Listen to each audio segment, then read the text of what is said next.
A big focus, Iran launched nearly 200 missiles at Israel on Tuesday, an attack that resulted in limited damage and one casualty, but further raised the temperature in the Middle East. Israel intercepted many of the missiles, and Prime Minister Netanyahu said Iran made a mistake and will pay for it.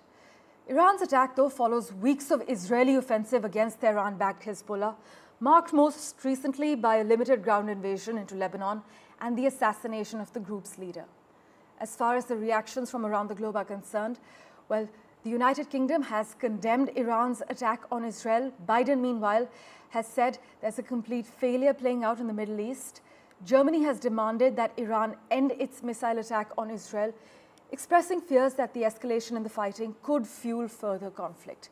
In fact, that is a fear many share currently. Listen in to what the Israeli Prime Minister had to say, followed by the US President's reaction.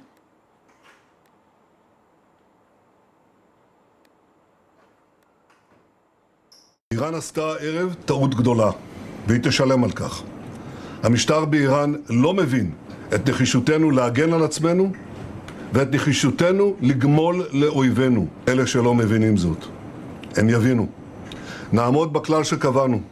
מי שתוקף אותנו, אנחנו תוקפים אותו. זה נכון בכל מקום כשאנחנו נלחמים בציר הרשע. זה נכון ליהודה ושומרון, זה נכון לעזה, ללבנון, לתימן, לסוריה, וזה נכון גם לאיראן. אנחנו נלחמים בציר הרשע. At my direction, the United States military actively supported the defense of Israel, and we're still assessing the impact. But based on what we know now, the attack appears to have been defeated and ineffective. And this is testament to Israeli military capability and U.S. military. It's also a testament to intensive planning between the United States and Israel to anticipate and defend against the brazen attack we expected. Make no mistake, the United States is fully supportive of Israel. There's around 180 ballistic missiles were fired from Iran towards Israel during this major wave of attacks. We know that emergency service alerts were sent out very quickly to people's mobile phones, telling them to get into their shelter and to remain there, as 3 or 4 major waves of attacks took place, with multiple messages coming up on people's phones informing them of the locations.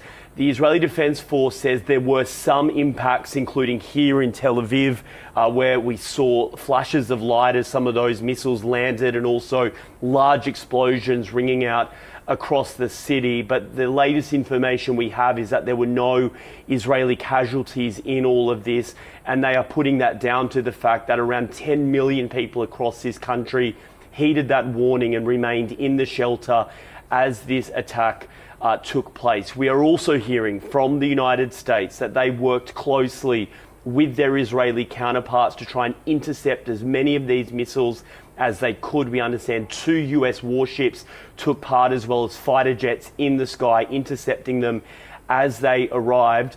Right now, the big question remains around what will happen next. Certainly many of the signals that we are hearing out of the Israeli Defense Force is that some sort of response is coming. We have a statement which I can read to you just briefly, saying Iran's attack is a severe and dangerous escalation, according to the IDF, and there will be consequences. We will respond wherever, whenever, and however we choose, in accordance with the directive of the government of Israel. A clear sign there that Israel does plan to respond directly against Iran for this ballistic missile attack. And that, of course, then throws open the very concerning question around whether this causes a wider war right across West Asia. In Tel Aviv, Trent Murray, NDTV. Well, I must also inform you that the United States fired about a dozen interceptors at Tuesday's barrage of Iranian ballistic missiles fired at Israel. This is what the Pentagon has said. In fact, Joe Biden said the U.S. actively supported Israel's defense at his direction. He said he spent the entire morning in the Situation Room at the White House for handling serious national security issues. But the Israeli military said about 180 missiles were fired at Israel, most of which were intercepted. Well, for further clarity, we have with us Iran analyst Reza Khanzadeh joining us, who's also a Middle East expert. Thanks so much, Reza, for making time for us as always.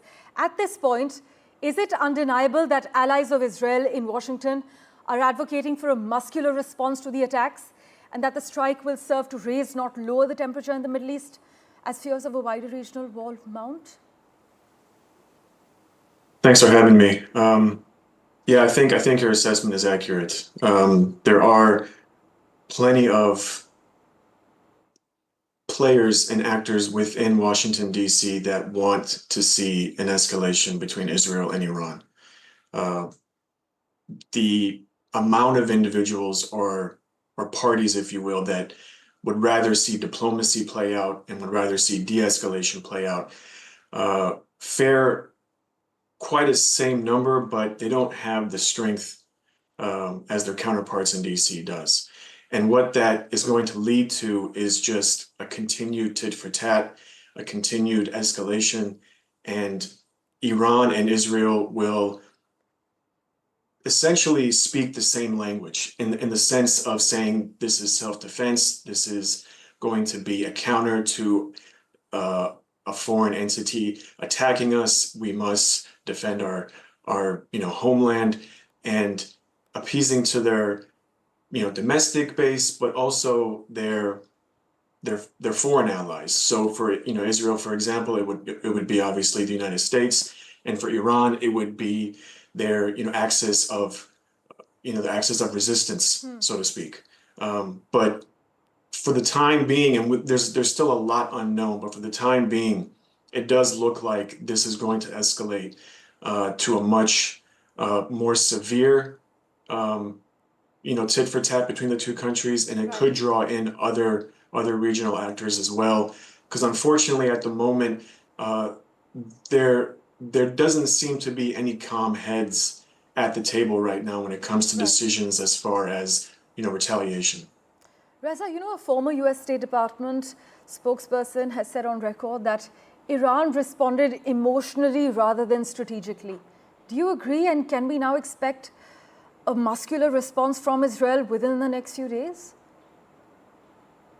Well, to answer the first part, I don't agree with that assessment. I don't believe it was emotional, because the last time that Iran countered or responded to an Israeli attack was back in April.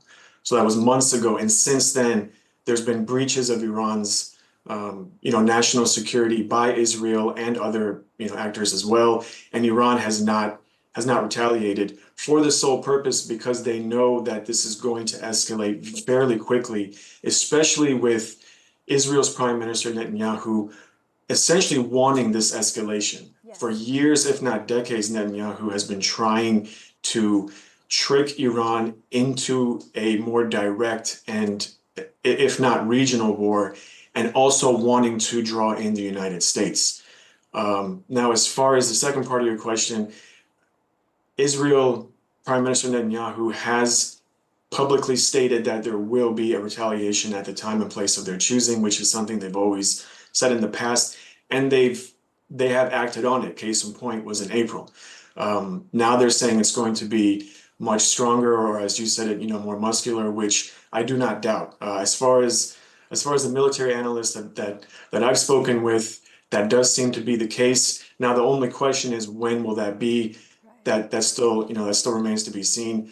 But like I said before, if and or when Israel does strike Iran, then Iran will have to respond, and then that's just going to be a continued back and forth between the two countries until it does escalate to a point of no return, unless by some miracle, really the only actor that can stop this is the United States, and that's by placing a bit more restrictions on Israel, because at this point, Israel, ever since October of 2023, Israel has had a blank check, and the United States, or in particular, Joe Biden, the president, Joe Biden has turned a blind eye to all the atrocities that Israel has done in Gaza, in the West Bank, and now as we look towards Lebanon.